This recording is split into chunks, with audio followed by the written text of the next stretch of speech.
네, 찾으셨나요? 네, 뭐 어렵지 않죠? 네, 그러면은 제가 한 절 읽고, 네, 여러분이 한 절 읽고, 마지막에 16절은 같이 한번 읽어보도록 하겠습니다. 제가 먼저 읽겠습니다. 심령이 가난한 자는 복이 있나니 천국이 그들의 것임이요. 온유한 자는 복이 있나니 그들이 땅을 기업으로 받을 것임이요. 긍휼히 여기는 자는 복이 있나니 그들이 긍휼히 여김을 받을 것이며 화평하게 하는 자는 복이 있나니 그들이 하나님의 아들이라 일컬음을 받을 것이며 나로 말미암아 너희를 욕하고 박해하고 거짓으로 너희를 거슬러 모든 악한 말을 할 때에는 너희에게 복이 있나니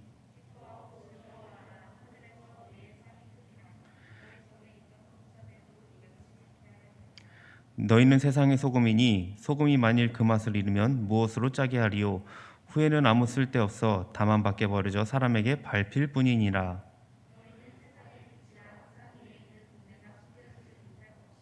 사람이 등불을 켜서 말 아래 두지 아니하고 등경 위에 두나니 이러므로 집안 모든 사람에게 비치느니라. 이같이 너희 빛이 사람 앞에 비치게 하여 그들로 너희 착한 행실을 보고 하늘에 계신 너희 아버지께 영광을 돌리게 하라. 아멘. 네, 오늘부터 이제 여러분과 함께 청년부를 이끌어갈 민준기 목사라고 합니다. 제가 청년부가 믿음으로 든든히 서 나갈 수 있도록 최선을 다해 여러분과 함께 사역을 해나가도록 하겠습니다. 반갑고요. 저번에 이제 한번 제가 이 자리에서 청년부를 설교를 하기는 했었는데 그때 제가 아마 마태복음 설교를 아마 했을 거라고 여러분이 기억을 하시는지 잘 모르겠습니다. 그래서 청년부 맡고 나서 이제 그래도 처음 설교인데 무엇을 할까 많은 고민을 했어요. 그래서 제가 그래도 제일 좋아하는 말씀을 갖고 한번 여러분과 함께 나누려고 합니다. 그러니까 수요 설교 때도 한번 제가 하기는 예전에 했었거든요. 근데 수요예배 때 여기 계신 분들은 없었던 거로 제가 기억이 됩니다. 그래서 아마 여러분도 처음 들으시는 설교일 것 같습니다. 아무튼 여러분에게 굉장히 좋은 또 유익하고 또 하나님의 말씀이지만 굉장히 여러분이 도움이 되는 또 말씀이기 때문에 함께 같이 한번 나누면 좋을 것 같고요. 한동안은 제가 공관복음을 갖고 나누려고 합니다. 혹시 공관복음이면은 뭔지 아시나요? 공관복음이 뭘까요? 모르시나? 공관복음 아실 것 같은데 사복음서는 뭐죠? 마태, 마가, 누가, 요한복음을 사복음서라고 하죠. 그럼 공관복음은 뭘까요? 분위기가 약간 중고등부랑 비슷한 것 같긴 한데 네, 그럴 때 제가 항상 이렇게 얘기를 합니다. 어, 마, 그냥 얘기하는 사람에게 문상을 준다고 얘기를 합니다. 서현 선생님, 서현 자매 하나 받을 거 있죠. 네. 네, 여러분도 제가 가끔씩 이렇게 질문할 때 큰 소리로 얘기하는 분께 어, 신박하지만 문상을 드리도록 하겠습니다. 여기서 청년들 문상 받아본 적이 있나요? 잘 없죠. 아마 잘 없을 것 같은데 어, 그래도 한번 잠시라도 그래서 몇 개 준비해 왔어요. 네. 여러분이 하시는 대로 저는 마음껏 뿌려드리도록 하겠습니다. 뭐 여기서 날리진 않고요. 아무튼 나중에 제가 잘 기억하고 드리도록 하겠습니다. 자, 공관복음이라 하면 마태, 마가, 누가 이렇게 세 가지를 공관복음이라고 합니다. 그러니까 이 세 복음서는 관점이 비슷해요.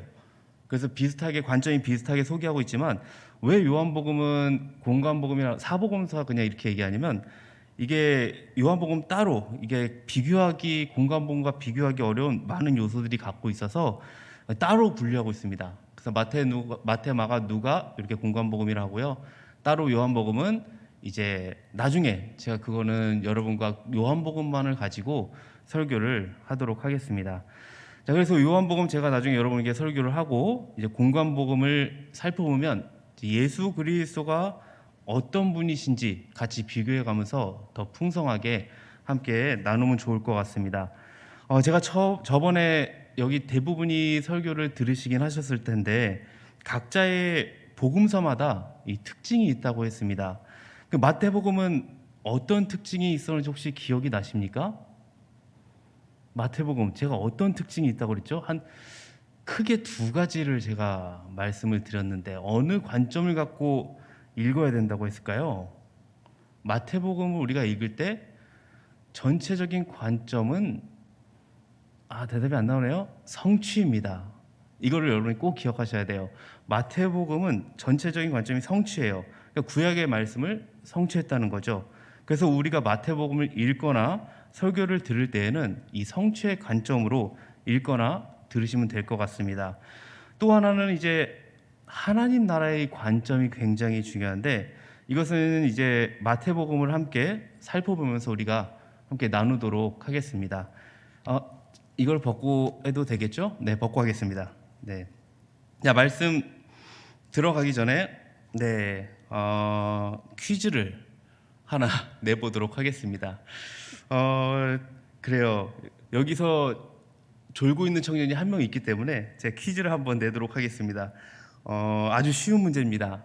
오늘 말씀은 청년들이라면 아마 잘 아는 말씀일 거예요. 뭐 아까 찬양도 했겠지만 빛과 소금, 굉장히 많이 나오는 말씀이죠. 자, 그렇다면 마태복음 5장에서 7장까지를 무슨 설교라고 할까요? 네, 그냥 얘기하면 됩니다. 네, 네, 맞습니다. 두 장 됐네요. 산상설교라고 합니다. 자, 오늘 말씀은 상상설교 5장부터 7장까지 상상설교라고 부르는데 예수님이 산에서 설교했다고 해서 그냥 상상설교라고 부르기도 해요. 예수님이 직접 하신 말씀이기 때문에 매우 중요한 말씀이기도 합니다. 자, 오늘 이 산상설교는 여러분이 많이 들은 내용이기도 하지만 산상설교를 떠올린다면 이 하나님 나라와 관련돼 있다라는 것을 여러분이 기억했으면 좋겠어요. 상상 5장부터 7장까지 읽을 때 하나님 나라와 관련돼 있다. 그러니까 하나님 나라의 구체적인 모습이 무엇인가 이것을 보면 잘 알 수 있습니다. 쉽게 말씀드리면 상상설교에는 이제 하나님의 통치를 받는 우리들이 어떤 태도로 하나님 나라에 반응할 것인가, 그리고 세상에서는 우리들이 어떻게 행동해야 하는가, 분명한 거는 결과가 따라온다는 거예요. 근데 결과가 따라오는데 어떤 위험이 따라온지를 설명해 주고 있습니다. 그러니까 어떻게 보면 신앙생활을 처음 해보는 사람이라면 약간 거부되는 말씀일 수도 있을 것 같아요. 이게 예수님을 따르면은 위험이 따라온다고 약간 좀 거부가 될 수 있을지 모르겠어요. 그럼에도 불구하고 이 산상설교는 예수님을 믿고 예수님을 따르는 자라면 반드시 추구해야 할 삶의 본질입니다. 반대로 얘기하면 저나 여러분은 오늘 이 말씀과 무관하게 살아갈 수 없다라고 말할 수도 있을 것 같습니다. 자, 이처럼 상상설교는 하나님 나라의 통치를 받고 있는 그리스도인이라면 하나님 나라에 반응하라는 주님의 철저한 요구입니다. 자, 그러면 본문을 한번 같이 살펴보도록 하겠습니다. 오늘 본문을 보면 예수님이 여러 무리에게 말씀을 전하는 내용이 나옵니다. 예수님의 말씀을 들어 수많은 사람들이 몰려들기 시작합니다. 여러 무리들이 있었고, 그리고 제일 앞쪽, 그러니까 여기 앞쪽에는 지금 윤영 형제만 거의 이렇게 있는데, 이 앞쪽은 제자들이 앉았습니다. 이게 여러 무리들이 쭉 있었는데 이 앞쪽에는 이제 제자들이 앉아 있었어요. 그러니까 예수님이 전체에게 이렇게 말씀하긴 하시지만 오늘 산상수훈의 첫 번째 대상은 제자들에게 말씀한 겁니다. 그러니까 교회 안 다니는 사람들에게 한 말이 아니라 지금 우리들에게 한 말이라고 보면 돼요. 그래서 이 산상설교를 도덕적인 가르침을 우리가 이해해서는 안 됩니다. 이 산상설교를 볼 때 좋은 말씀이 많거든요. 근데 도덕적인 가르침이 아니에요. 5장에서 7장까지 예수님이 하신 말씀을 보면 대부분이 읽을 때 도덕적인 가르침인 것 같아요. 그리고 우리는 그렇게 살려고 노력하기도 합니다. 아마 이 말씀 쭉 보시면은 내가 그렇게 살려고 하지 않았나? 아마 그렇게 느껴질 수 있을지도 모르겠습니다. 그런데 우리가 이것을 산상설교를 우리가 이것을 이해할 때는 제자도를 위한 것이다 라고 여러분이 이해를 해야 합니다. 아까도 말씀드렸지만 다시 말씀드리면 우리가 하나님의 통치를 받으며 살아가고 있잖아요. 하나님의 통치를 받는 우리들이 어떠한 삶을 살아가는가에 대해 말해주는 게 이 상상설교라고 보시면 될 것 같습니다. 자, 일단 상상설교의 첫 번째가 뭘로 시작하냐? 팔복으로 시작이 됩니다. 자, 한번 성경을 펼쳐보시기 바랍니다. 성경을 펼쳐보시고 5장 1절에서 10절까지를 한번 보세요. 이거는 PPT로 띄워지진 않습니다. 그냥 직접 한번 성경을 봤으면 좋겠어요. 5장 1절에서 10절까지를 보시면 어떤 특징이 있냐? 3인칭으로 나오는 걸 확인할 수 있습니다. 1절에서 10절까지 그들이라고 나옵니다. 그렇죠? 근데 11절부터는 3인칭이 2인칭으로 바뀌면서 조금 더 객관적인 원칙을 제시합니다. 그들에서 너희로 바뀌는 것을 볼 수 있습니다. 그리고 이 2인칭 화법은 예수님의 설교가 끝날 때까지, 상상 설교가 끝날 때까지 계속되고 있습니다. 그러니까 이렇게 이해하시면 될 것 같아요. 예수님이 말씀하신 팔복은 하나의 원리를 얘기한 것이고, 그리고 2인칭으로 바뀌는 11절부터는 이 원리가 개인적으로 적용되는 부분으로 이해하시면 될 것 같습니다. 자, 다시 말씀드리면 하나님의 통치를 받는 제자들, 그러니까 우리들이죠. 우리들은 팔복이 말하는 세상과 구별된 모습으로 살 수밖에 없는데, 이 팔복은 세상의 기준과는 다르다는 겁니다. 그러니까 세상의 구별된 모습으로 우리가 살아가다 보면은 11절, 12절에서 말하고 있는 박해를 받을 수도 있다는 겁니다. 물론 박해를 받을 거예요. 그런데 이 박해를 이상하게 여기지 말고 기뻐해야 한다고 교훈하고 있는 것입니다. 여러분, 그리스도인 살아가면서 이러한 박해를 받아보신 적 있나요? 그리스도인 살아가면서 아마 교회를 열심히 생활했다면 다 한 번씩은 이러한 박해는 받아봤을 것입니다. 왜냐하면 기독교의 가치관은 세상의 가치관과 다르기 때문에 박해는 당연히 오는 것 같습니다. 그런데 신기한 게 뭐냐면 이러한 박해를 받으면 굉장히 스트레스를 받고 굉장히 힘들 것 같잖아요. 경험해 본 사람들은 압니다. 그렇지가 않다는 거예요. 박해받는 당시에는 매우 힘듭니다. 힘들고 오히려 내가 왜 이런 박해를 받아야지 생각할 수도 있지만 이게 나중에 지나고 나면 기쁨이 있어요. 그리고 더 예수님만 붙잡고 나아갈 수 있다는 겁니다. 그리고 믿음이 성장하는 그 계기가 돼요. 저는 여러분이 이 기독교의 가치관으로 세상을 살아갔으면 좋겠습니다. 그리고 이어서 나오는 13절이 이제 소금과 빛의 비유가 나오고 있습니다. 우리 13절을 한번 같이 한번 읽어볼까요? 같이 읽겠습니다. 시작. 너희는 세상의 소금이니 소금이 만일 그 맛을 잃으면 무엇으로 짜게 하리요? 후에는 아무 쓸데없어 다만 밖에 버려져 사람에게 밟힐 뿐이니라. 자, 여기서 너희는 누구를 말할까요? 너희는 산상수는 먼저 제자들에게 말하는 거기 때문에 당연히 믿는 우리들을 말하는 거겠죠.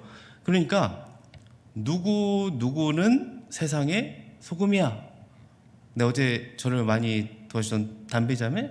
네, 담배자매는 세상의 소금이야 라고 말하는 거예요. 그러니까 넌 소금이 될 거야 가 아니라 넌 소금이다 라고 말하는 겁니다. 이것은 무엇을 말하냐면 우리의 정체성을 말해주고 있습니다. 예수님의 제자라면 반드시 세상의 소금이 된다는 겁니다. 세상의 소금이 될 거야가 아니에요. 세상의 소금이 된다는 겁니다. 제가 중고등부에서는 많이 얘기했는데 모르는 청년이 있을 것 같아서 다시 한번 말씀을 드리면 다른 것도 많은데 왜 굳이 소금으로 비유를 했을까요? 왜 소금으로 비유했을까요?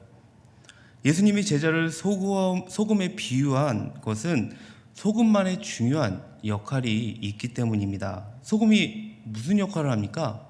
소금 생각하면은 뭐 짜게 하는 역할, 아니면은 부패 방지 역할.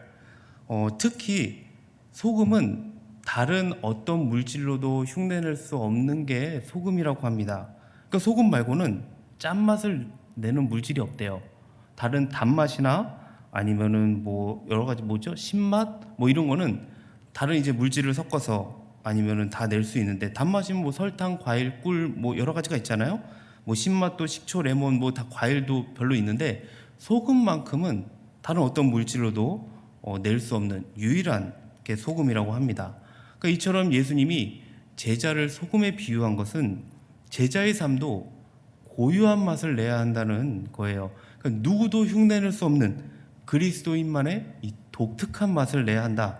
그런데 여기서 한 가지 더 추가를 해야 되는데, 그냥 너희는 소금이다가 아니에요. 너는 소금이다가 아니라 너희는 어디의 소금이라고 했습니까? 세상의 소금이다라고 말하고 있습니다.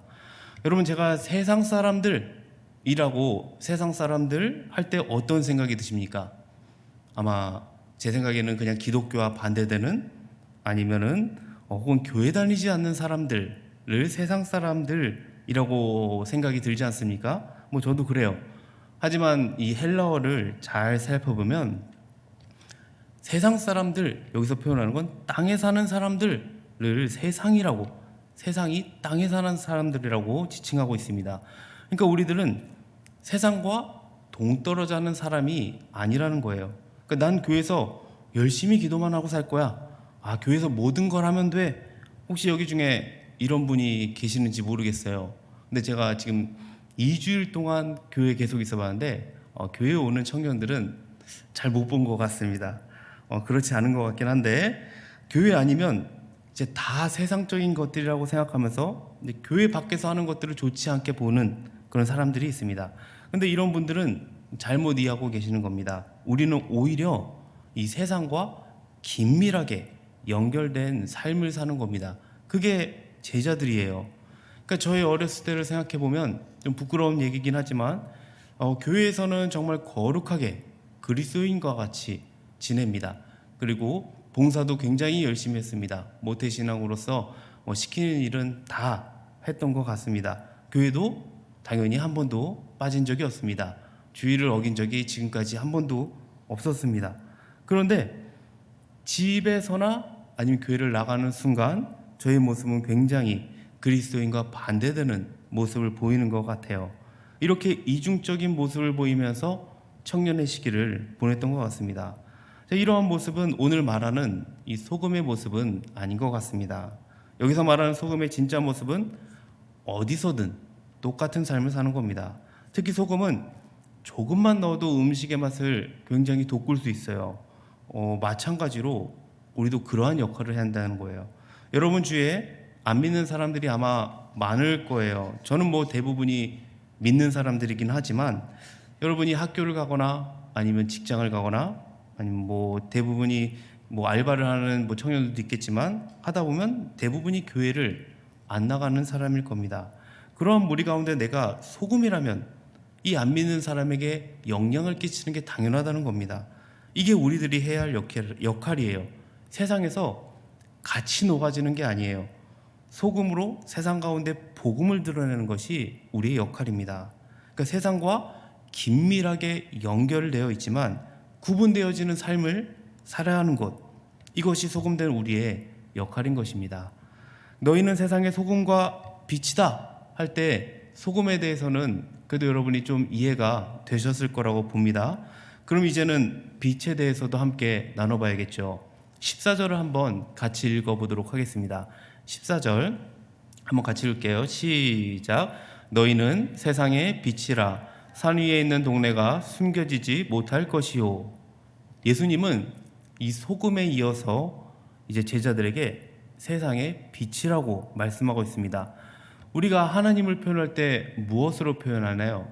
빛으로 표현하기도 합니다. 하나님은 빛이시다 이렇게 말합니다. 그러니까 세상의 빛은 원래 하나님이세요. 그러니까 그래서 요한일서 1장 5절에서 요한복음 8장 12절에서 이렇게 나오기도 하죠. 한번 그걸 같이 한번 여러분이 찾기 힘드니까 그 PPT로 한번 붙여놓은 걸 한번 같이 한번 읽어봤으면 좋겠습니다. 요한일서 1장 5절과 요한복음 8장 12절인데 붙이진 않았지만 그냥 한번 쭉 돼 있긴 하나요? 네, 그냥 한번 같이 한번 읽어볼까요? 시작. 우리가 그에게서 듣고 너희에게 전하는 소식은 이것이니 곧 하나님은 빛이시라. 그에게는 어둠이 조금도 없으시다는 것이니라. 예수께서 또 말씀하여 이르시되 나는 세상의 빛이니 나를 따르는 자는 어둠에 다니지 아니하고 생명의 빛을 얻으리라. 네, 하나님은 세상의 빛이고 예수님께서도 세상의 빛이십니다. 그런데 그 빛을 우리들이 받아서 우리가 세상의 빛이 된다고 말씀하고 있습니다. 여러분, 아무것도 안 보이는 어둠 가운데 아마 다들 한번 있어 봤을 거예요. 어둠 가운데 오래 있으면 어떻습니까? 혼자 굉장히 아무것도 안 보이는데 잠깐은 괜찮을지 몰라도 오래 있다 보면 굉장히 두려운 마음이 듭니다. 아무것도 안 보이는 곳에 계속 있는다면 사람이 미친다고 하죠. 그만큼 어두운 데 있으면 빛이 간절해지는 것 같습니다. 그 어두움 가운데 빛을 비추는 분이 우리 예수님이죠. 그리고 그 빛을 받아서 우리도 세상에 빛이다 라고 말하고 있습니다. 그러니까 우리가 비추는 빛을 보고 세상 사람들은 구원의 질을 깨닫게 된다는 거예요. 그래서 우리들은 세상 사람들에게 구원의 소망이 됩니다. 우리의 역할이 그만큼 중요한 거예요. 하지만 너무 속상한 건 요즘 기독교인들을 보면 어떻습니까? 그렇게 빛이 되는 사람들이 많이 적다는 거예요. 이 사실이 너무 안타깝고 그만큼 우리가 세상의 빛과 소금의 역할을 잘 감당하지 못하고 있구나, 저부터 회개하게 됩니다. 16절을 한번 같이 읽어보도록 하겠습니다. 16절 시작. 이같이 너희 빛이 사람 앞에 비치게 하여 그들로 너희 착한 행실을 보고 하늘에 계신 너희 아버지께 영광을 돌리게 하라. 다시 말씀드리지만 예수님의 빛을 받은 우리들은 빛이다. 그리고 이 빛을 가지고만 있지 말고 세상에 비추라고 예수님은 말씀합니다. 그런데 여기서 빛은 뭐라고 말하고 있냐면 착한 행실이라고 말하고 있습니다. 착한 행실이 뭘까요?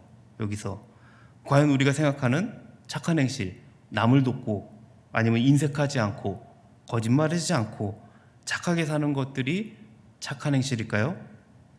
우리가 생각하는 그 착한 행실을 말하는 게 아니에요. 여기서 말하는 착한 행실은 5장 3절에서 10절까지 나오는 8가지 복이 착한 행실입니다. 중요한 부분이 이게 한번 팔복의 내용을 다시 한번 같이 읽어보면 좋을 것 같습니다.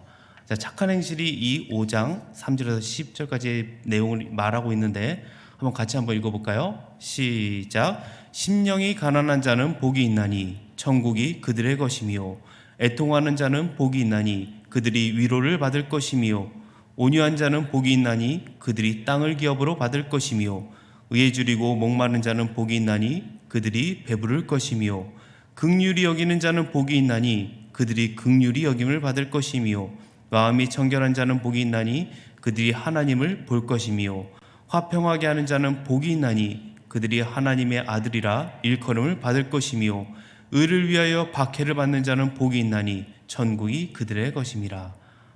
여기서 복이라는 단어가 굉장히 많이 나오고 있습니다.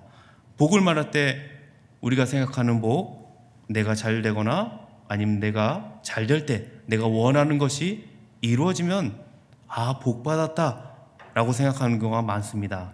하지만 여기서 복은 헬라어로 마카리올이라고 행복하다라는 의미입니다. 행복. 그러니까 보통 우리가 생각하는 행복과 다른 그리스도인의 행복관이 여기서 나오고 있습니다. 다시 PPT를 다시 한번 볼까요? 3절 10절. 한 번에 띄어지지 않군요. 네, 한 번에 보면 좋을 것 같지만 성경처럼 한번 보시고 행복의 조건으로 제시하는 게 뭐냐면 가난한 자, 배고픈 자, 우는 자, 핍박받는 자, 이것들이 행복의 조건을 예수님이 말씀하고 있어요. 우리들이 정말 싫어하는 거 아닌가요? 가난한 거, 나 배고픈 거 너무 싫어하는데, 우는 거, 핍박받는 거 다 싫어하는 것들이에요.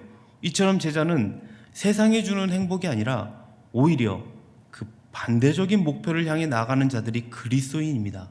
그리고 이러한 모습이 하나님 나라의 특징이라는 겁니다. 이것을 들면 나는 그리스도인이 좀 아닌 것 같아, 난 예수님의 제자가 좀 아닌 것 같아 라는 생각이 들 수 있습니다. 어떤 사람들은 세상과 반대되는 삶을 살아가는 것 때문에 예수를 포기하고 세상의 행복을 따르는 사람들이 많이 있습니다. 특히 이것은 여러분과 같은 이 청년의 시기에 찾아오는 고민이 되기도 합니다. 저도 이것 때문에 많은 고민과 두려움을 갖고 방황을 했던 것 같아요. 그냥 세상의 행복이 좋아서 세상의 것들을 절대 포기할 수 없었어요. 그리고 세상과 하나님 사이에서 이리저리 방황했던 것 같습니다. 그런데 이렇게 방황하는 저를 하나님은 끝까지 놓지 않으시더라고요.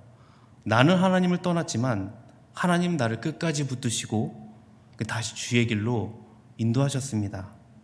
제가 많이 살아온 것은 아니지만 한 가지 확실한 것은 내가 저렇게 못 살까봐, 내가 이 말씀대로 못 살까봐 두려워할 필요가 없다는 겁니다. 예수님이 말씀하신 것을 억지로 지키면서 사는 것이 먼저가 아닙니다. 믿음이 먼저입니다. 믿음이 모든 것을 이깁니다. 예수님의 신실함으로 내가 믿음 안에 거하면 이런 것들은 저절로 지켜진다는 거예요. 우리가 꼭 기억해야 할 것은요, 나는 할 수 없어도 나 자신을 낮추고 죽인다면 성령님께서 행하신다는 것입니다. 행복은 우리 스스로의 힘에서 나오는 것이 아닙니다.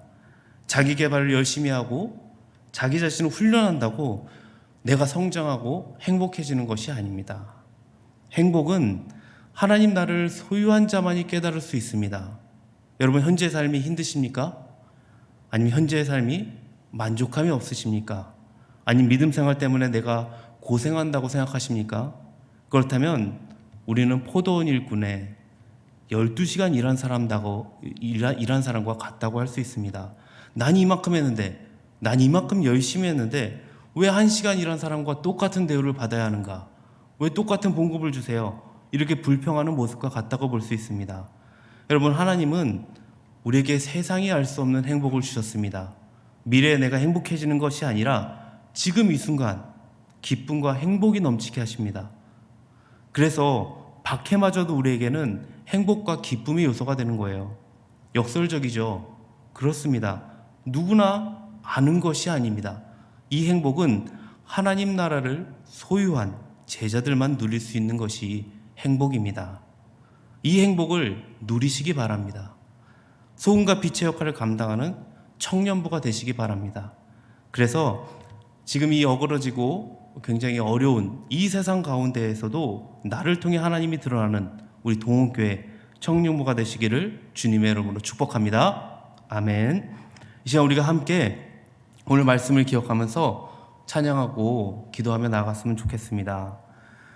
하나님의 통치를 받는 우리들이 소금의 빛과 역할을 감당해야 할 줄 믿습니다. 세상에 같이 녹아지는 것이 아니에요. 세상 가운데 복음으로 드러나는 것이 우리 그리스도인입니다.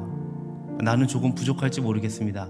나는 조금 연약할지 모르겠습니다. 근데 나 자신을 낮추고 나 자신을 죽인다면 성령님이 행하신다는 것을 믿으시기 바랍니다. 우리 이것을 기억하면서 우리 찬양하고 기도하며 나가겠습니다.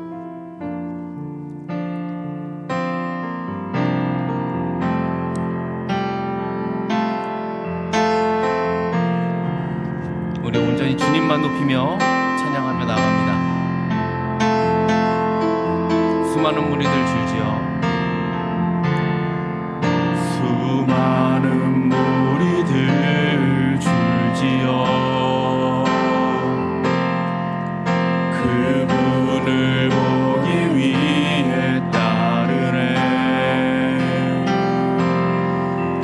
평범한 목수이신 그분 앞에 모든 무릎이 꿇어 경배하네.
되신 예수 이름을 높입니다. 구원의 반석 되신 예수의 이름을 소리 높여 찬송하네. 아멘. 예수 이름을 함께 높이며 나아갑니다. 예수 이름 높이세. 능력의 그 이름 예수 이름 높이세. 구원의 그 이름 예수 이름을 부르는 자. 예수 이름을 믿는 자. 예수 이름 앞에 나오는 자 복이 있도다. 우리 한 번 더 주님의 이름을 높이며 나가겠습니다. 예수 이름 높이세. 예수 이름 높이세. 능력의 그 이름 예수 이름 높이세. 구원의 그 이름 예수 이름을 부르는 자. 예수 이름을 믿는 자. 예수 이름을 믿는 자. 예수 이름 앞에 나오는 자 복이 있도다. 아멘. 이제 우리가 함께 기도하면 좋겠습니다. 기도하실 때에 오늘 이 말씀을 잘 생각하시면서 내가 정말 세상의 소금과 빛의 역할을 감당하는 자가 되기 원합니다. 내가 주님 주시는 그 믿음 안에서 이 세상의 빛을 발하기 원합니다. 그리스도인만의 독특한 맛을 내는 진정한 내가 그리스도인이 되고 싶습니다. 내가 믿음이 없습니까? 주님 나에게 믿음을 주시옵소서. 성령님께서 나를 도와달라고 우리 기도했으면 좋겠어요. 예수 이름에는 능력이 있음을 믿으시기 바랍니다.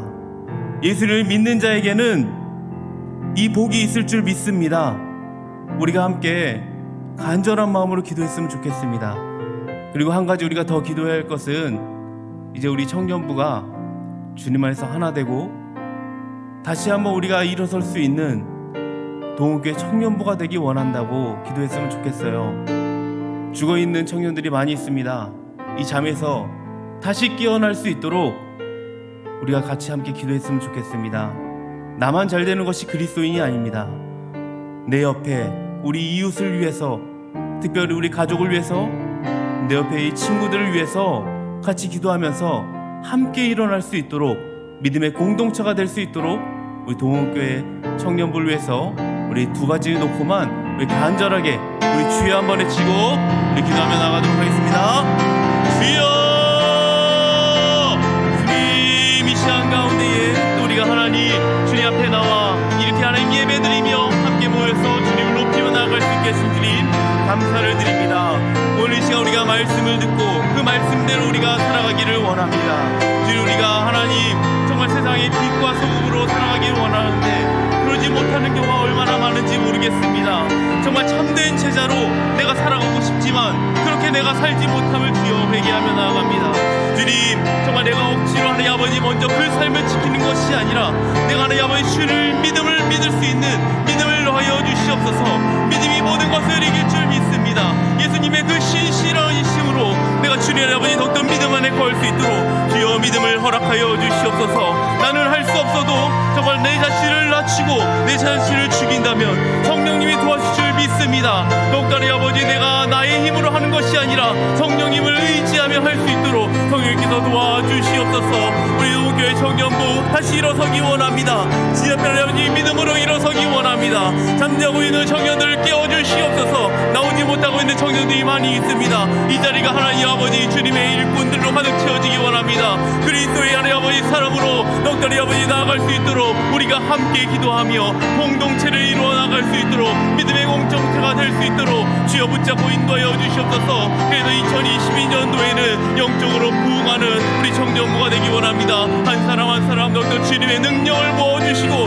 믿음을 채워주시고 넉넉히 아버지 자리로 이끌어서 정말 예배의 삶이 다시 하나님 아버지 회복되어질 수 있도록 주여 붙잡고 인도하여 주시옵소서. 우리가 하나님 아버지 함께 기도하며 넉넉히 주 앞에 하나님 나아갑니다. 말씀을 통하여 깨닫는 은혜를 넣어 주시고 말씀을 듣고 순종하며 나갈 수 있는 순종의 은혜도 주님께서 허락하여 주시옵소서. 함께 기도한 모든 것들 주님의 뜻 가운데 이루어지기를 소망합니다. 주께서 함께하여 주시옵소서. 감사합니다.